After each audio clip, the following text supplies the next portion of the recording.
ಎಲ್ಲರಿಗೂ ನವರಾತ್ರಿ ಹಬ್ಬದ ಹಾರ್ದಿಕ ಶುಭಾಶಯಗಳು. ಇಂದು ನವರಾತ್ರಿಯ 8ನೇ ದಿನ. ಈಗ ನಾನು ನಿಮಗೆಲ್ಲರಿಗೂ ಮಹಾಗೌರಿ ದೇವಿಯ ಕಥೆಯನ್ನು ಹೇಳುತ್ತೇನೆ. ಸತಿಯನ್ನು ಕಳೆದುಕೊಂಡ ಶಿವನು ಘೋರ ತಪಸ್ಸಿಗೆ ಕುಳಿತನು. ತಾರಕಾಸುರನಿಂದ ರಕ್ಷಿಸಲು ದೇವತೆಗಳು ಸತಿಯನ್ನು ಪ್ರಾರ್ಥಿಸಿ ಪುನರ್ಜನ್ಮ ತಾಳಬೇಕೆಂದು ಕೇಳಿಕೊಂಡಳು. ಸತಿಯು ಪರ್ವತರಾಜನ ಮಗಳಾಗಿ ಜನಿಸಿದಳು. ಪಾರ್ವತಿಯು ಶಿವನನ್ನೇ ಪಡೆಯಬೇಕೆಂದು ಘೋರ ತಪಸ್ಸು ಮಾಡಿದಳು.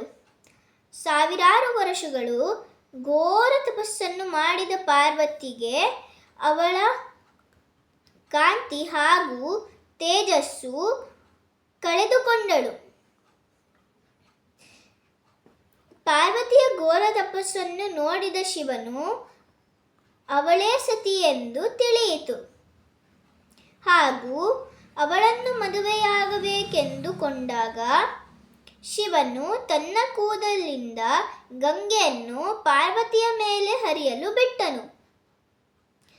ಅದರಿಂದ ಪಾರ್ವತಿಗೆ ಅವಳ ತೇಜಸ್ಸು ಹಾಗೂ ಹೊಳಪು ಮತ್ತೆ ಬಂತು. ಸಂಸ್ಕೃತದಲ್ಲಿ ಗೌರಿ ಎಂದರೆ ಕಾಂತಿ. ಹೀಗೆ ಕಾಂತಿಯುತವಾದ ಹಾಗೂ ತೇಜಭರಿತ ದೇವಿಯನ್ನು ಮಹಾಗೌರಿ ಎಂದು ಕರೆಯಲಾಗಬಹುದು. ನವರಾತ್ರಿಯ 8ನೇ ದಿನ ನಾವು ಮಹಾಗೌರಿ ದೇವಿಯನ್ನು ಪೂಜಿಸುತ್ತೇವೆ. ಎಲ್ಲರಿಗೂ ಶುಭವಾಗಲಿ.